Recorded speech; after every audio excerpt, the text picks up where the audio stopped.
So thank you for joining me today as we give our latest update on our fight against COVID-19. From the beginning, I've had two main goals. Number one was to protect the health and lives of Oklahomans. Number two was to mitigate the impacts to our economy and get Oklahomans safely back to work. We are now 20 days into our measured approach to safely reopen our economy. It is time to work together to create the healthiest environment and the strongest economy for everyone in our state, regardless of your political affiliation. You know, we are Oklahomans. We believe in freedom, in courage, in respect, in compassion, and in the value of placing facts over fears. We want all Oklahomans to live healthy, prosperous, happy lives. I believe this is a common objective shared by all, whether Republican, Democrat, or Independent. Our shared belief in freedom transcends party lines or political disagreements. While the arguments and debates are abundant on how, I do think we are all aligned on the objective. Oklahomans have always pulled together in times of crisis. Now is the time to have alignment on two common objectives. Number one, beat this virus and protect the health and lives of Oklahomans. Number two, quickly revive our economy and give prosperity and freedom back to all Oklahomans. You know, America became the greatest nation in the world due to the courage and freedom of all those before us and our collective effort up to this point. It is time to stand on our courage and on our freedom. We need to preserve what has been so dear to all of us for so many years. Protecting this freedom is a responsibility we all hold. Therefore, we all have to get involved and do our part. As Oklahomans, we should be provided with accurate data, facts, and sound logic.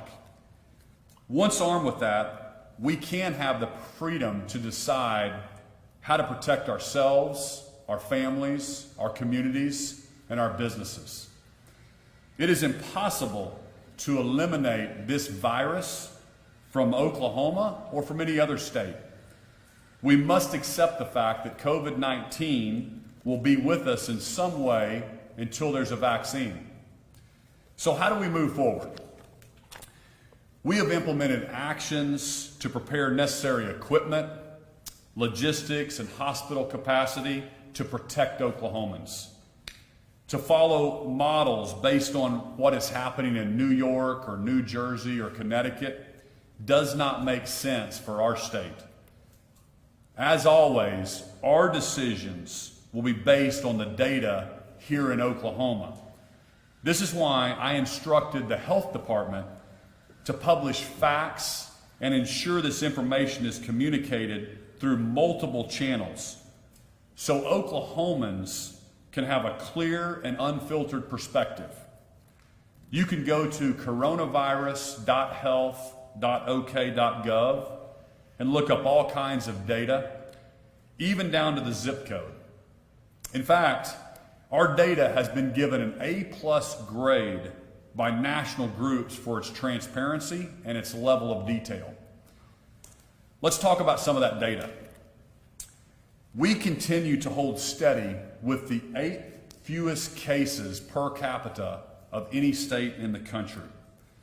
Oklahomans, you should be really proud of your efforts that have made this possible to protect Oklahomans, yourselves, and our neighbors. When we look at the cases per capita, we know that can also depend on testing rates. We are testing more people per capita than California, Georgia, and Florida. Yet our infection rate is significantly lower. California was one of the first states to go into total lockdown, but they have 33% more cases per capita than we do in Oklahoma. Oklahoma, we are now 20 days into our measured approach to safely reopen our economy, 20 days in. We have more than 4,600 hospital beds available for COVID patients, but just a fraction of them are in use. When we started phase one on April 24th, we had 306 people in the hospital. That's down from our peak of 560 back at the end of March. Yesterday, we had 218 people in the hospital, again, compared to capacity of 4,600 hospital beds. We also continue to increase testing across the state.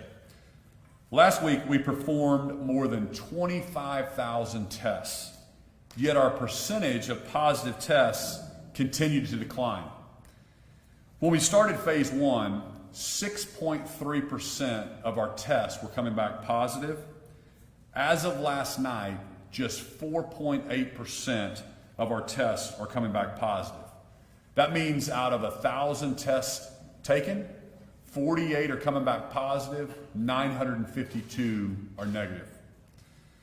I've heard some concerns that we're not testing enough people. But the World Health Organization says, and I quote, communities that see about 10% or fewer positives among their test results are probably testing enough. Our positive test rate is half of what the World Health Organization says is sufficient to give us an accurate picture. As of last night, we have just 932 active cases in our state of nearly 4 million Oklahomans. More than 3,500 people have already recovered from this virus. I think context is so important for Oklahomans to understand these numbers. So put it in a different way. In our two largest counties, less than 0.1% of the population has an active case. In Oklahoma County, there are 212 active cases out of almost 800,000 people. That means 99.973% of the population does not have an active case of COVID-19. In Tulsa County, there are 109 active cases out of 650,000 people. 99.983% of Tulsa County does not have an active case. Our data shows we are in great shape to move to phase two. In phase two, our Safer at Home order continues to apply through the end of May for Oklahomans 65 and older or who have compromised immune systems. We should all continue to maintain social distancing while in public and take steps to protect ourselves and others from this virus. Some of the highlights in phase two include resuming organized sports with proper social distancing and sanitation, resuming weddings and funerals as long as proper social distancing is followed. And as we continue with our recovery, it is important that we remember that coronavirus is still in Oklahoma. It's still in the United States. We will continue to take this seriously. And I want to remind all Oklahomans that now is not the time to take our foot off the gas. But if the data continues to hold, we will be able to move safely into the final stage of our reopening plan on June 1st. We are continuing to monitor this situation daily, and the state will continue to provide more guidance on phase three in the coming days. We continue to have plans in place for significant testing and contact tracing and the ability to respond with additional resources in all corners of our state. This includes Texas County and the Panhandle, where we have been providing support for the past few weeks. At this time, I'd like to invite Colonel Lance Fry. He's the state air surgeon with the Oklahoma Air National Guard, and a key member of our hospital surge plan to give an update on Texas County. Colonel? Thank you, Governor. Good afternoon. Over the past several days, Seaboard has worked with the state and private labs to test more than 2,000 employees who work in Texas County. The state has also increased testing at the Texas County Health Department and deployed additional testing supplies to local providers in order to support testing among the general public with or without symptoms. OSDH also requested the support of the Trump administration and CDC in Texas County. As a result, the CDC informed us this week it is promising to process an additional 3,000 tests for this area if needed. As a result, we're going to continue to see positive cases spike over the next few days, specifically in Texas County due to the significant increase in testing. For example, today, roughly 60% of the state's reported positive cases were in Texas County, 67 positives out of the 100 positives today. We also implemented the state's hospital surge plan. We deployed a OSU telehealth cart to the area to be used at the hospital in Guyman where COVID-19 patients have been being treated. The telehealth device allows for local certified physicians to have an open and consistent line of communication to a team of OSU medical specialists, including intensive medicine specialists, pulmonologists, cardiologists, and more. This expands the knowledge base for patient treatment without the need for transportation to more urban areas. Thank you. Governor? Thanks so much for what you're doing. Keep us safe out there in Texas County, Colonel. Appreciate that. I wanted to give you an update on the CARES Act. We have set up a financial transparency team established to monitor and maximize every dollar from the federal government and make sure we will be providing daily updates to all Oklahomans. This week, I was excited to announce a bipartisan group of legislators to work with us on these projects. I've said Oklahoma is better when we all work together, and I look forward to working with my colleagues in the legislature. We're also working on a portal for local governments to submit their expenses for reimbursement under the CARES Act. We will have that stood up on Monday, and we'll share all the details with how our local communities can receive federal support in their fight against this virus. So I want to close with this. I want Oklahoma to be the first state in the nation to get its wings back and serve as an example of a community that works together, not against each other. A community that wins together, succeeds together, and thrives together. This is our moment to showcase Oklahoma's courage and freedom to the nation. Let's work together, let's lead together, and let's win together. So God bless you. God bless the great state of Oklahoma. We'll open it up to a few questions. I've also got Secretary Arthur here and Secretary of Health Jerome Lothridge. Will Texas County also be moving into phase 2? You know, I've got a call with the mayor of Guyman this afternoon, and we've always been supportive of our local communities to make decisions what's best for them. The local mayor has issued a state of emergency for his county or his city through June 6th, I believe. So we'll be working closely with them to monitor it. But we're putting this guidance out for the entire state, and but I'll be talking to him this afternoon to see if there's anything specific we need to do in his county, in his city. The girl said that 60% of today's cases were from new cases from Texas County. Is that all due to the outbreak in the processing facility? Is there a larger outbreak there in Guyman or in Texas County? You know that one, Blaine? You want to take that one? I guess the big Secretary. Is there a larger outbreak there in Guyman in Texas County that all related to this facility? we have more testing there in the facility, that's where we're going to see the spike in these numbers associated with those employees who are working there in the processing facility. But I think certainly to what the Colonel said, as you test more, you're going to see the spike there as we work through all of those employees there in the testing facility. I've got a question about the numbers that are posted on the State Health's website. Do those include all types of testing that's out there, or now that we're doing multiple types of tests, or is that just basic nasal, or is every test that is processed posted on that website? That's all types of testing that's posted. Last night approved a Medicaid expansion plan. What do you think of their funding mechanism, given that they're relying heavily on CHOP and hospitals are struggling financially right now? Yeah, I think about 67 bills. Our desk stayed open here at the governor's office till a little bit after 11. So we've got those bills. We're going through all of those, and haven't specifically seen how they funded the Medicaid. Governor, what's your reaction to Commissioner Cox's letter? It wasn't a resignation, but it certainly had a tone of thanks for the memories.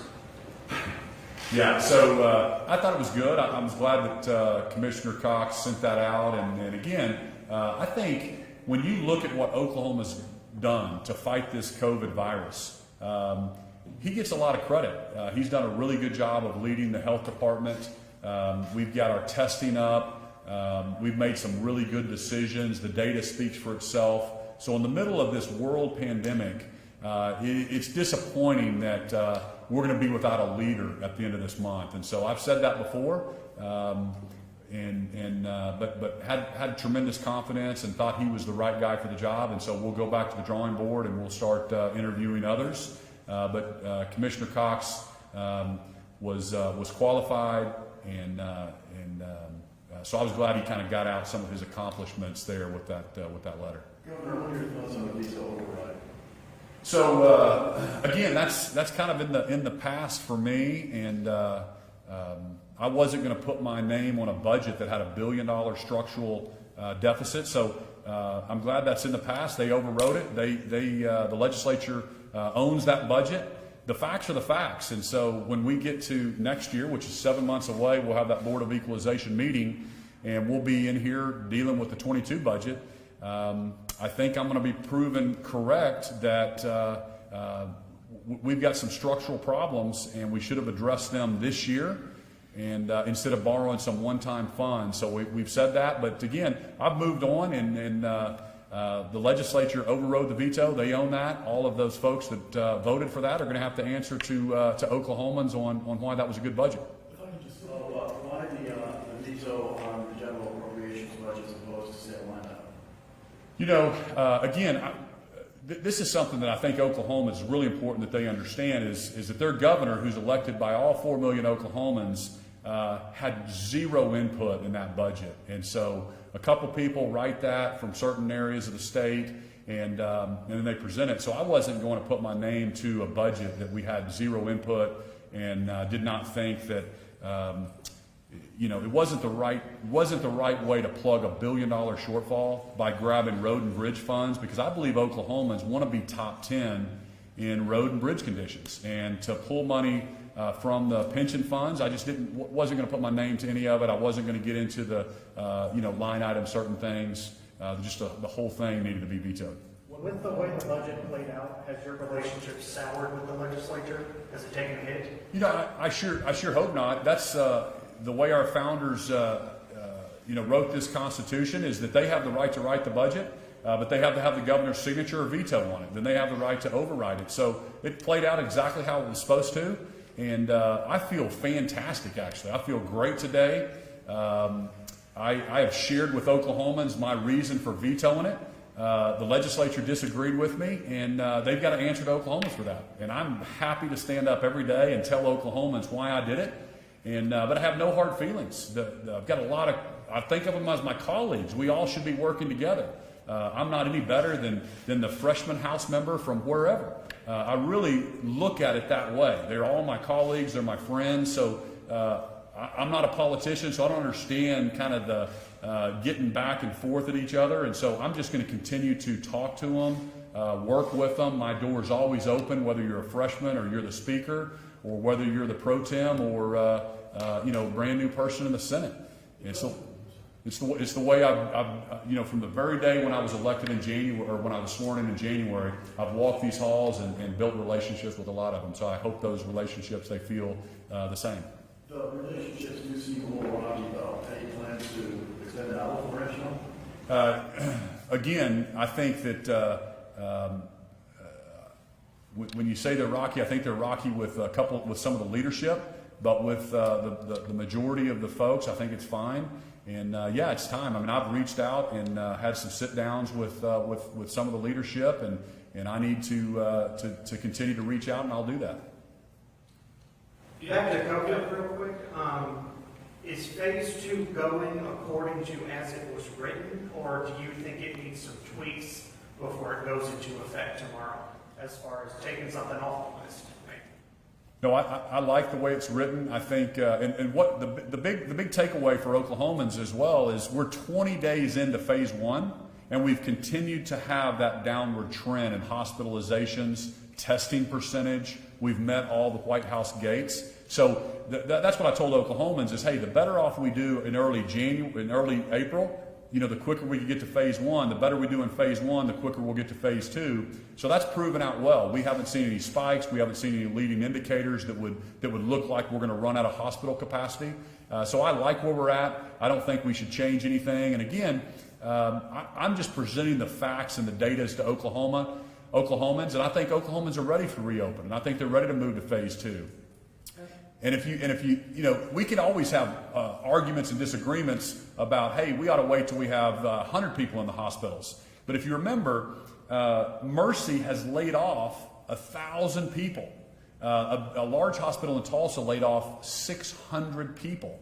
We're just not seeing the influx in the hospitals like we thought. My Medicaid reimbursements from our healthcare authority are down 15%. Just the folks aren't getting into the hospital. So we haven't seen the surge that some of those early modelers predicted.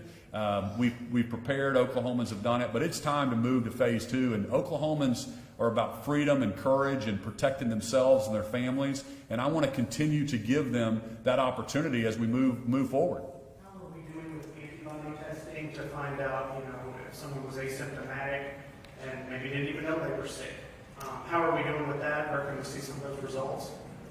Yeah, so we've got that antibody testing rolled out. We're doing some more statistical samplings around the state. We've done one specific sampling that showed up to 16% in that one sample had developed antibodies. Our early statistical sampling showed like 1.6% or 1.5%. So we're continuing to set up a plan to do that proactively across the state. Then we're also writing a contract to allow essential companies that want to do PCR testing and also antibody testing, that they're going to have access to do that as they're safely and measurably reopening their companies as well. We're doing that. We're doing the PCR testing out with the 2,000 employees out there in Guyman at the processing plant, and we're going to be doing some antibody testing there, doing that in the universities. So the antibody testing you'll see kind of ramping up over the next couple months. A lot of people are interested in getting antibody testing. How do they go about doing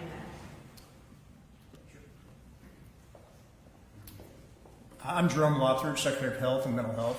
At this point, antibody testing, as new as it is on the scene, isn't as widely available as PCR testing. Just to remind the general public, the PCR test is the dispositive test that tells you at any point in time if you are at that time positive or negative. That's the nasal swab test.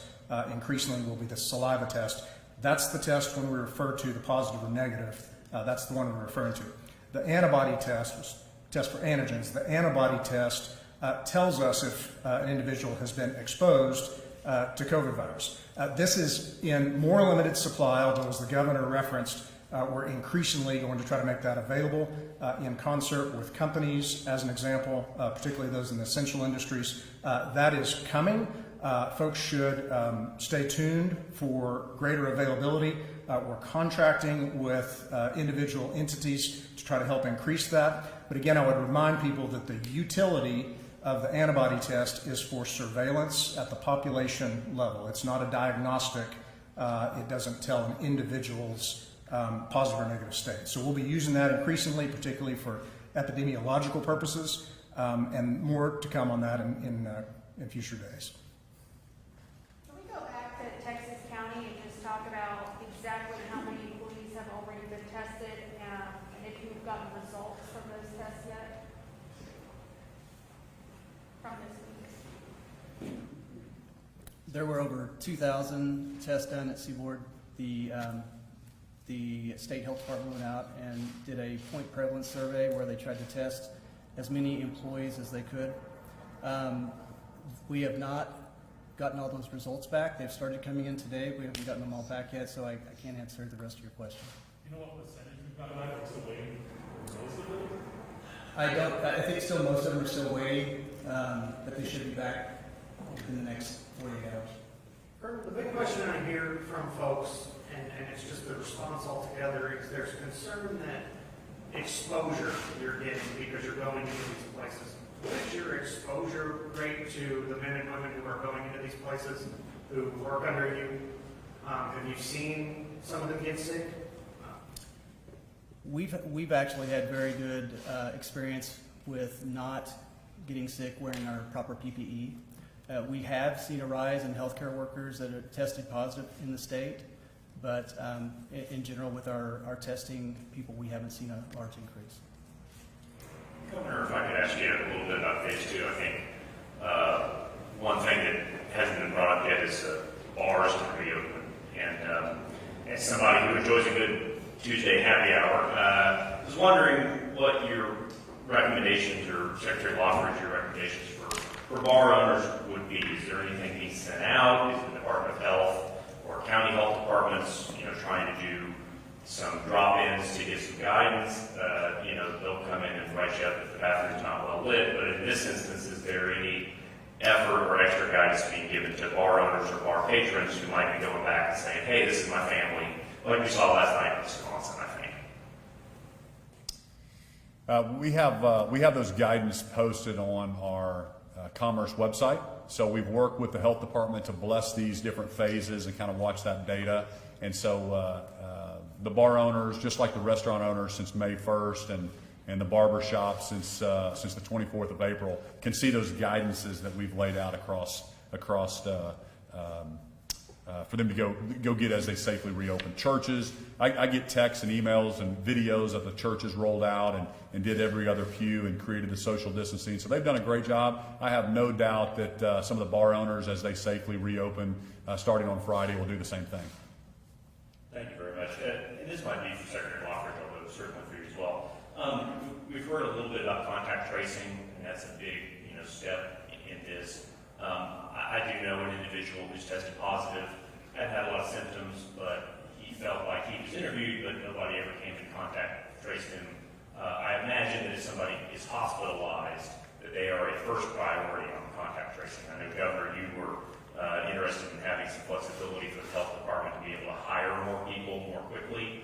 So where are we at the contact tracing, and what does that mean when you actually implement it? Sure, great, thank you. As a reminder, the contact tracing is really the shoe leather epidemiology. This is contact with an impacted individual to find out whom she has impacted and to trace, as the name would indicate. The governor did authorize within the department an expansion of contact tracers. This is very labor intensive. So 150 individuals who had been trained already within the department were augmented by another 150 currently under training, and were further supplemented by members of both University of Oklahoma and Oklahoma State University's medical schools. And taken together with support from the National Guard, that numbered some 500 folks who are available for contact tracing. To the extent that proves insufficient, we have the capacity to add another 500 people by contract. As you've indicated, certainly there's an ordering of folks who are contacted. So for instance, out in Texas County and Guyman, there's an extensive contact tracing underway now. Where we have an outbreak, we'll certainly focus resources in that particular area. So I would anticipate that everyone will eventually be contacted, but more intensity will be placed on places that have a higher likelihood of outbreak. I'm not craving spreadsheets and data, but is there any, do you guys plan to have a report or kind of lay any of that out on how that's going at any point? It might help make it concrete. Sure. I'm not really sure what to say to people when they ask how that's going. Right. We can provide some summary numbers. Obviously, each individual contact represents an individual with a name, a family, and the like, and so we would certainly preserve that anonymity. Nonetheless, we can certainly provide in coming days how many contact traces we've been able to conduct. With the lessons we're learning in Texas County, Eastern Oklahoma has a lot of chicken processing things. Is there guidance that's going to be sent across state to other processing facilities like that in coming days? We certainly have had lots of dialogue with all of our processing facilities in state, and that would include our poultry processors there on the eastern side of the state. So they very similar to Seaboard reached out to us early on in March so they could make sure that they were following that CDC guidance, that OSHA guidance. They did a lot of very proactive things to make certain that their employees had the appropriate PPE, taking temperatures before employees came into the processing facilities. So we continue, both the Department of Ag and the Health Department, to have very regular conversations with them. I think certainly the proactive steps that they took at the beginning of this situation, we have seen that be very positive for them because we haven't seen those challenges because they've made sure they've got PPE, found ways to do social distancing, which certainly in a processing facility can be challenging, but modified some of those workstations, providing extra areas for lunch breaks, making all the right decisions so that we could maintain that food supply, but also keep the health and safety of their employees as a priority.